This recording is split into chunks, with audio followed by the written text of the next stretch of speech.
U.S. Senate passes. Sweeping Trump tax and spending bill, sending it to House for final vote. The Republican-led U.S. Senate narrowly approved President Donald Trump's expansive tax and spending bill on Tuesday, a massive legislative package that cements many of his domestic policy goals, while adding $3.3 trillion to the national debt.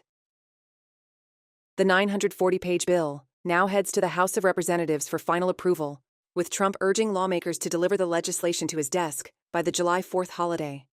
The bill's passage marks a major win for Trump, whose allies pushed it through Congress despite fierce Democratic opposition and internal GOP divisions.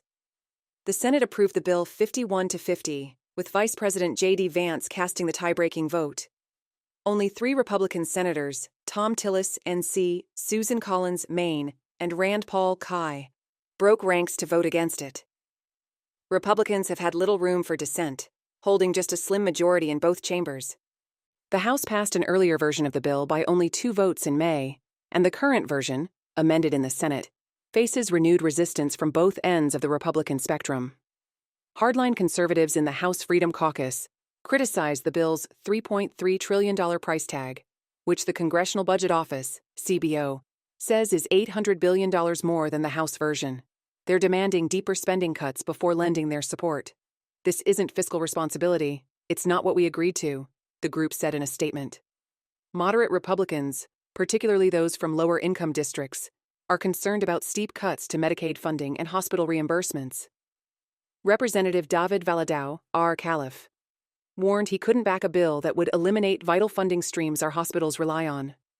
The legislation would make Trump's 2017 tax cuts permanent and introduce new tax breaks for tipped workers, overtime earners, and seniors, promises he made during the 2024 campaign. It also allocates tens of billions to ramp up immigration enforcement and repeals many of former President Joe Biden's green energy incentives. The bill includes significant changes to social safety net programs, tightening eligibility for food assistance and Medicaid, which the CBO says will reduce income for lower-income Americans as out-of-pocket costs rise. Additionally, it raises the federal debt ceiling by $5 trillion, staving off a potential default this summer but raising concerns among global investors and economists about the growing national debt, now standing at $36.2 trillion. Though Republicans reject the CBO's projections, analysts warn the increased debt could strain future economic growth, raise borrowing costs, and limit government flexibility for decades.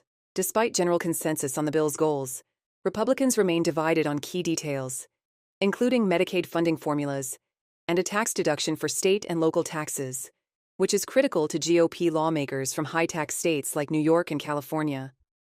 Some conservatives have also pushed for deeper Medicare cuts to offset the bill's cost. Trump has exerted intense pressure on dissenting Republicans, publicly criticizing them on his Truth Social platform and excluding them from White House events. Senator Tillis, one of the 3 Senate GOP no votes, announced he will not seek re-election.